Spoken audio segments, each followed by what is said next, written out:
Na minha leitura da Bíblia, estou sendo muito honesto, estou falando por mim, a antropologia bíblica, ela coloca assim. Eu sei que isso aqui vai na contramão da maioria dos cristãos, mas eu penso assim. Deus, diz a Bíblia, formou o homem do pó da terra, Adão, por isso que o nome é Adão, Adamá é terra em hebraico, soprou-lhe nas narinas o fôlego de vida, e o homem passou a ser alma vivente, Nefesh Hayah. Então a Bíblia não falou que o homem passou a ter uma alma, passou a ser alma vivente. Então na antropologia bíblica, o que é a alma? A alma é a junção do corpo, da matéria, com o fôlego de Deus. Esse fôlego de Deus não é uma entidade. Isso aqui é igual o Ruach. Você entendeu? O Ruach, vento. Então Deus pegou o pó da terra, soprou nas narinas o fôlego de vida, e a junção dos dois produz a alma vivente. Seria como essa lâmpada que está aqui, que a luz é a junção da energia com a lâmpada. Se eu tirar a lâmpada, não tem luz. Se eu tirar a energia, não tem luz.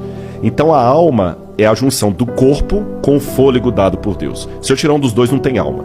Se não tem alma, o que acontece com as pessoas quando elas morrem? Eu entendo, pelas pesquisas que eu fiz da Bíblia, que até a ressurreição de Jesus, na volta de Jesus, todos os mortos estão dormindo o sono da morte. Tanto é que uma curiosidade, eu sei que mas as igrejas não fazem isso. A igreja católica tem a missa de sétimo dia, os espíritas conversam com os mortos e tudo mais. Eu estou dando a minha leitura da Bíblia. A palavra cemitério, se o pessoal der uma googada depois, eles vão confirmar o que eu estou falando. Quem deu o nome de cemitério para o cemitério foram os cristãos primitivos. Porque quando eles sepultavam os mortos deles, eles não podiam colocar no cemitério judeu, que os judeus não deixavam. Não podiam colocar na necrópolis dos romanos, porque também não deixavam. Então os primeiros cristãos começaram a fazer túneis debaixo da terra, numa propriedade doada por Flávio Domitila, e começaram a construir as famosas catacumbas de Roma. Só que catacumba foi um nome pejorativo que os pagãos deram. Aí os cristãos resolveram não chamar o lugar dos mortos de catacumba, mas de coemiterium. Coemiterium, em grego, de onde vem a palavra cemitério, significa dormitório. Então, se os cristãos chamaram o lugar dos mortos de dormitório, que essa era a crença deles, o próprio credo apostólico, que é um dos mais antigos, é rezado em muitas missas católicas, creio em Deus Pai Todo-Poderoso, no final fala assim, creio na ressurreição da carne. Se a pessoa já está no céu, para que ela vai voltar para ressuscitar? Até a minha Deve estar falando de Jesus, na ressurreição da carne de Jesus. Não. Creio, fala assim, porque fala assim, creio em Deus Pai Todo-Poderoso, Criador do céu e da terra, creio em Jesus Cristo, seu único Filho, nosso Senhor, que foi concebido pelo Espírito Santo, nasceu de Maria Virgem, padeceu sob Pôncio Pilatos, foi crucificado, morto e ressuscitado. Então ele falou da ressurreição de Jesus. Fechou Jesus. Creio na ressurreição dos mortos, na ressurreição da carne e na vida eterna. Amém. Lá no final. Então já passou de Jesus. E a promessa bíblica é a ressurreição de todos.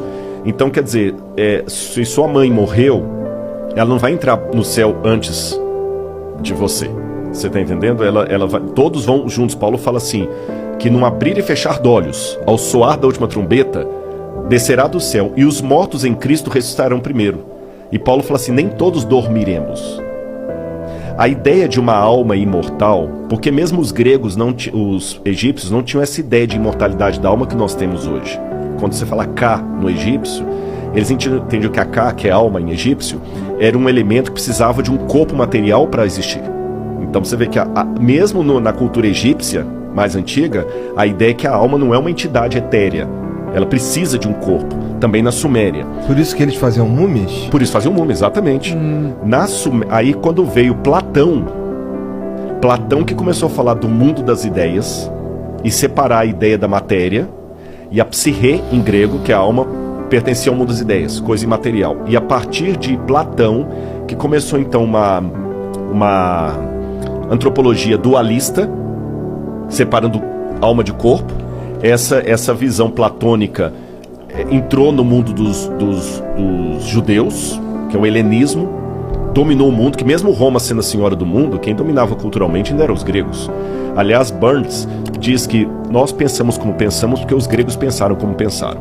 E até hoje as pessoas têm essa visão platônica da alma como sendo uma entidade etérea que vive fora do corpo. Então por isso que eu acredito que todos os que morreram, com raras exceções, Porque a Bíblia fala que alguns ressuscitaram, quando eles morreram, raríssimo, não vou falar das exceções.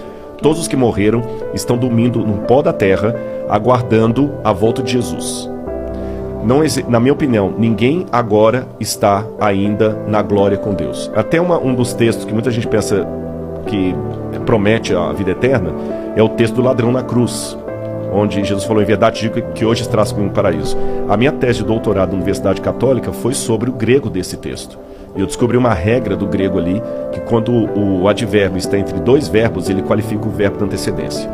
E no grego, quando diz amen soi lego, met semeron esse ento paradiso, em verdade digo, hoje estás comigo no paraíso, não é que hoje ele iria para o paraíso. Hoje, enquanto eu te declaro isso, você vai comigo para o paraíso. Que era uma expressão idiomática do hebraico e do aramaico da época de Jesus. Só dando um resumo assim, mas eu respeito as divergências de pensamento. Tem uma...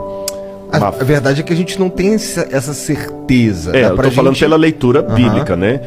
E a Bíblia proíbe consultar os mortos. A Bíblia fala que isso é abominação, Senhor. Quando Deus deu a ordem para os hebreus, falou assim: não haverá entre vocês quem consulte os mortos. Os mortos não sabem coisa nenhuma. Para eles tudo jaz no esquecimento, não é? Agora, eu estou apresentando essa minha posição aqui, mas eu quero deixar claro uma coisa. Tem uma frase, ela já foi atribuída a Santo Agostinho, já foi atribuída a Tertuliano. É difícil saber quem que é o autor de fato dela, mas eu vou citá-la, independente do autor, que ela é muito boa. Fala o seguinte: no essencial, unidade. No não essencial, diversidade. Em tudo, caridade. É assim que eu lido com a minha teologia.